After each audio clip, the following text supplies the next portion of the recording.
Hello मेरे CMA intermediate के बच्चों, कैसे हो? बढ़िया। इस वीडियो में मैं आपको बताने वाला हूं कि सीएमए इंटरमीडिएट अगर दिसंबर 24 में आप एग्जाम दे रहे हो तो आपको आपका जो पेपर है ना कॉर्पोरेट अकाउंटिंग, वो कैसे रिवाइज करना चाहिए। इसके अंदर मैं कुछ बात करने वाला हूं। नंबर 1 कि आपका चैप्टर का सीक्वेंस कैसे होना चाहिए, कौन सा चैप्टर पहले पढ़ना चाहिए, कौन सा चैप्टर बाद में पढ़ना चाहिए, किस चैप्टर में कितना टाइम एलोकेट करना चाहिए। टाइम एलोकेशन के बाद फिर आपसे यह भी चर्चा किया जाएगा कि भैया कि आपको करना क्या क्या चीज है। जहां पर आपने क्लासेस लिया सिर्फ वो पढ़ना है कि कुछ और पढ़ना है, तो क्या पढ़ना है और कितना टाइम देना उसमें, और एमसीक्यू के लिए आप लोग क्या क्या करने वाले हैं। तो अगर इन सारे सवालों का जवाब चाहिए तो इस वीडियो को बड़े ध्यान से देखिएगा। और हां, इस वीडियो को अपने सारे दोस्तों के साथ भी शेयर कर दीजिएगा कि उनको रिवीजन में काफी फायदा होगा। हाँ, एक चीज मैं पहले बताता हूं, ये प्लान तभी आप यूज कीजिएगा कि अगर आपका टारगेट है कि कॉर्पोरेट में आपको 90% से ज्यादा स्कोर करना है। अगर आपको 90% से ज्यादा स्कोर करने का इच्छा नहीं है तब प्लीज मैं पहले ही बोल दे रहा हूं कि ये वाला तरीका फिर आपके लिए नहीं है। ये उन्हीं बच्चों के लिए जो लोग एफर्ट पुट करके 90 से ज्यादा स्कोर करना चाहते हैं कॉर्पोरेट के पेपर में। तो चलिए एकदम बिना टाइम वेस्ट के फटाफट में शुरू करता हूं। देखो, अगर करना है तो क्या करना है, तो सबसे पहला क्वेश्चन होता है सीक्वेंस क्या होना चाहिए। एक पेन पेपर लेके बैठ जाओ, नहीं है तो जल्दी से लाओ, और क्योंकि साथ साथ लिखना पड़ेगा। मैं एकदम क्लैरिटी के साथ बताता हूं। देखो, आपके जो चैप्टर्स है ना, सीक्वेंस कैसे सजाना चाहिए जिससे फटाफट दिमाग के अंदर सारा बात जाना चालू हो जाए। तो सीक्वेंस होना चाहिए, सबसे पहले आपको पढ़ना चाहिए issue and forfeiture of share, और इसको रिवीजन करने में आपको 4 घंटा लगना चाहिए। मैं 4 घंटा में कैसे होगा? अरे सुन तो सही। देखो, आप क्या होगा, दो चीज होगा, या तो आप सेल्फ स्टडी किए होंगे या तो आप कहीं पर क्लासेस लिए होंगे। तो कहीं पर क्लासेस लिए होंगे तो आपका नोट्स पूरा बना हुआ होगा, उसका बात कर रहा हूं। अभी मैं इंस्टीट्यूट का मॉड्यूल का बात ही नहीं कर रहा, अभी मैं एमटीपी का बात ही नहीं कर रहा। समझ रहा है ना मेरा बात? मैं प्रीवियस ईयर क्वेश्चन का बात ही नहीं कर रहा। मैं बात कर रहा हूं कि अगर आपने कहीं क्लासेस ले रखा है तो वहां पर जो आपको पूरा कंसाइज नोट लिखाया गया होगा, जैसे मैं लिखाता हूं, ठीक है ना, तो पूरा आपको समरी नोट्स बना के दे दिया गया होगा और सारे इंपॉर्टेंट क्वेश्चन सॉल्व करा के दिए होंगे। मैं उसका रिवीजन का बात कर रहा हूं, क्योंकि सबसे पहले जहां से पढ़ा है ना वहीं से स्टार्ट करना जरूरी है। अचानक से नया चीज से अगर रिवीजन स्टार्ट करोगे तो बहुत गड़बड़ हो जाएगा, ऐसा गलती मत करना। मान लो आप मेरी से क्लास लियो फॉर एग्जांपल, तो मैंने आपको तो क्लास में पूरा एकदम कॉन्सेप्ट वाइज कॉन्सेप्ट 1 2 3 4 करके सारे नोट्स लिखाए हैं सुंदर से, जो मोस्ट इंपॉर्टेंट क्वेश्चंस भी मैंने आपको सब करा दिए सारे के सारे।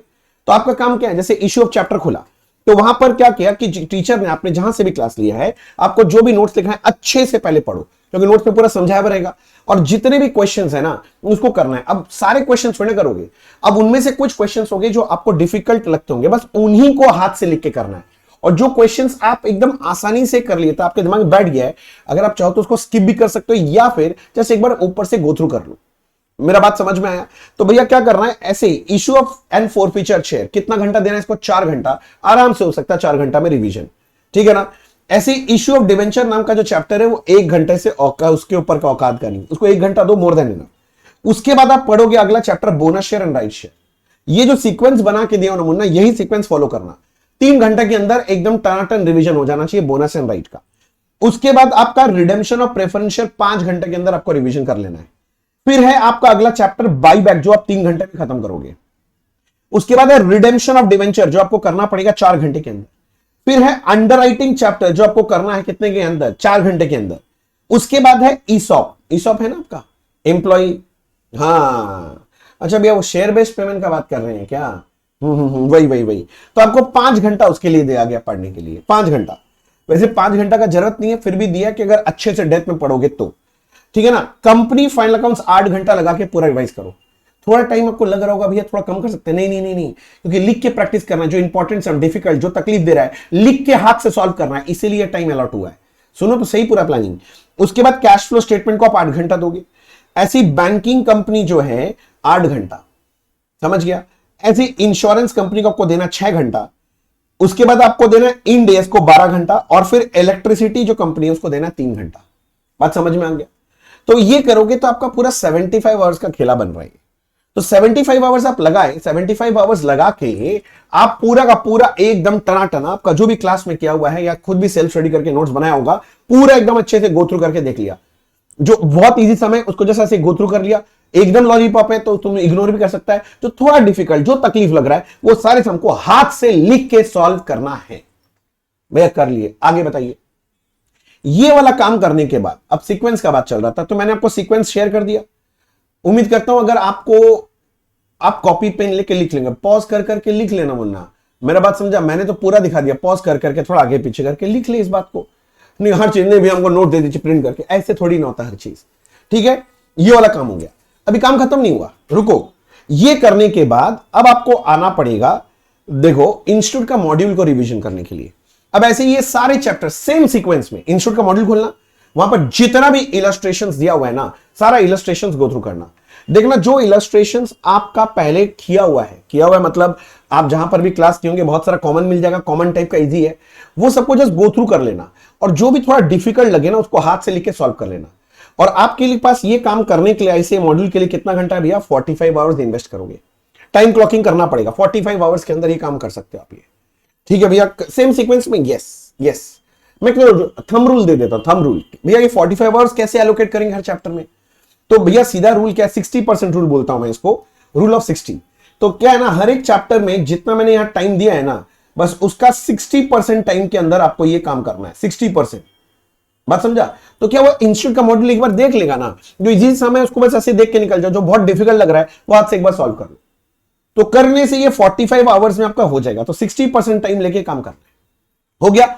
अब आपका काम बहुत इंपॉर्टेंट, सबसे पहले आपको पता ही होगा आपका institute model test paper issue करता है, यस और नो, करता है ना, हाँ। आपको 3 मॉडल टेस्ट पेपर करना है, इस टर्म में जो इशू किया है वो, और इसके पहले और इसके पहले, समझ गया। तो 3 मॉडल टेस्ट पेपर है, उसको प्रॉपर क्योंकि बैठ के आपको लिखना है, पेपर लो, अपना अलार्म लगाओ, 3 घंटे का चालू करो, बिना डिस्टर्बेंस, बिना उठे 3 घंटा में एक एक करके 3 पेपर आपको कंप्लीट करना है। मैं कंप्लीट कर लिया, फिर अब ऑब्वियसली उसको चेक भी करोगे, तो चेक करने का भी टाइम लगा, तो 3 पेपर 3 घंटा करके कितना होता है आपके पास, 9 घंटा, प्लस 1 घंटा एक्स्ट्रा दे दिया, 10 घंटा। मैं तो यहां पर अभी ऑडिट इंक्लूड ही नहीं किया, तभी भी 3 घंटा पेपर का मान रहा हूं। हिसाब से देखा जाए, अगर कॉर्पोरेट लोगे तो आप 2 घंटा करके पेपर पकड़ो, ऑडिट का पोर्शन छोड़ के, 70 मार्क्स का कॉर्पोरेट का क्वेश्चन पूछता है, तो आप 70 मार्क्स का पूरा अटेम्प्ट करने का कोशिश करो, समझ रहे। तो 2 घंटा करके होगा 3 पेपर का, तो आपका 6 घंटा, ऑडिट छोड़ दिया मैंने अभी, और 1 घंटा एक्स्ट्रा दे दिया भाई, 7 घंटा, तो फिर भी मैंने आपको 10 घंटा टाइम दिया है। क्यों?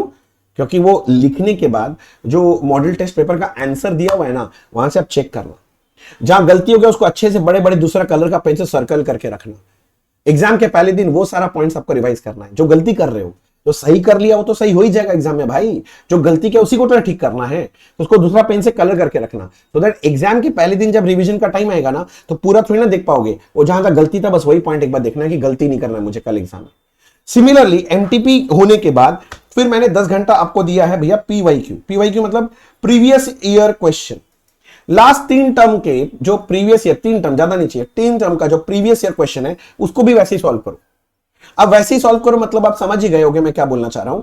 आपका ऑडिट का बोला नहीं, ऑडिट तो अलग से रिवीजन करना, 2 घंटा करके आपको कॉर्पोरेट के लिए 2 करके 6 घंटा, ठीक है ना। मैं आपको 10 घंटा दे रहा हूं क्योंकि चेकिंग भी करोगे उसको, वापस से गलतियों को मार्क भी करोगे, और ये सब जो गलती कर रहे हो उसको कब ठीक करना है, मतलब ठीक तो उसी वक्त करना है, फिर से रिवाइज करना एग्जाम के पहले। ये पूरा कहानी करने में आपको लग जाएगा 140 आवर्स में एक्सपेक्ट कर रहा हूं। मैंने अपर साइड में टाइम पकड़ा है अच्छे से करने के बाद। आप लॉजिकली सोचो ना, देखो अगर आप यहां पर एक रिवीजन लगा दिया, यहां पर दूसरा रिवीजन, यहां 3 पेपर दिया तो 3 रिवीजन, यहां 3 पेपर 3 रिवीजन, इनडायरेक्टली आप कितना रिवीजन कर रहे हो, आप जरा सोच रहे हो, आपका 9 रिवीजन हो जा रहा है, और एग्जाम के पहले दिन एक बार पढ़ोगे 10 रिवीजन। लोग बोलते हैं रिवीजन होता नहीं, होगा भाई, 140 आवर्स के अंदर काम हो जाएगा। अब ये 140 आवर्स को कैसे एलोकेट करना, देखने में बड़ा लग रहा है किंतु कोई घबराने का नहीं है। 2 तरह के बच्चे होते हैं, एक बच्चा वो होता है जो एक बार में एक सब्जेक्ट उठा के खत्म करके फिर दूसरा उठाता है, और एक वो बच्चा होता है जो एवरीडे 2 सब्जेक्ट करके चलाता है, मतलब भैया मैं बोर हो जाऊंगा। तो दोनों के लिए सीधा सा बात है, देखो ना 140 आवर्स है ना आपके पास। मैं बोलता हूं जो बच्चा मान लो एक दिन में 2 सब्जेक्ट पढ़ेगा, तो मैं बोलता हूं 4 घंटा सिर्फ आप कॉर्पोरेट को दो, फिर ठीक है ना। तो आपका ये काम आपका 35 डेज के अंदर पूरा हो जाएगा। जब से चालू कर रहे हो 35 डेज, अभी बहुत टाइम है, आराम से हो जाएगा पूरा, और एकदम टनाटन होगा 90 प्लस। मैंने पहले ही बोला था ये रिवीजन स्ट्रेटेजी वो लोग ही फॉलो करेगा जिनको 90 प्लस स्कोर करने का इच्छा है इस पेपर में, बाकी लोग प्लीज नहीं, आप छोड़ सकते हो, कोई दिक्कत नहीं है। और जो बच्चा बोल रहा है कि नहीं मैं भैया एक बार में खत्म करूंगा, तो अगर आप 8 घंटा करके भी पढ़ते हो तो आपको 17.5 दिन लगेगा खत्म करने में। भैया ज्यादा हो जा रहा है, अरे 10 घंटा करके पढ़ लो भाई एक दिन में।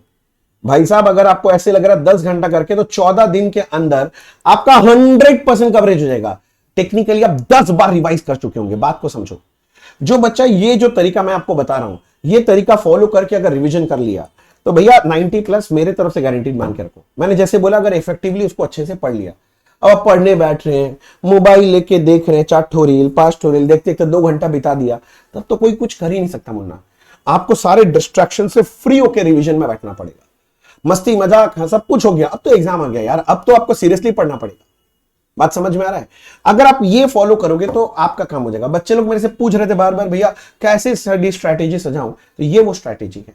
अगर आपको स्ट्रैटेजी समझ में आओ, अच्छा लगा हो, तो प्लीज इस वीडियो को लाइक करना और अपने जितने भी फ्रेंड्स हैं ना, सबके साथ इसको शेयर जरूर करना जो लोग एग्जाम दे रहे हैं। और हाँ, चैनल को अगर सब्सक्राइब नहीं किया तो सब्सक्राइब भी कर लो। अगर आप और कोई टॉपिक पे वीडियो चाहते हो मेरे से, तो मेरे को बोलो, मैं आपको जरूर बना के दूंगा। Thank you so much and all the best for exam. पता है आपका एग्जाम बहुत बढ़िया जाएगा।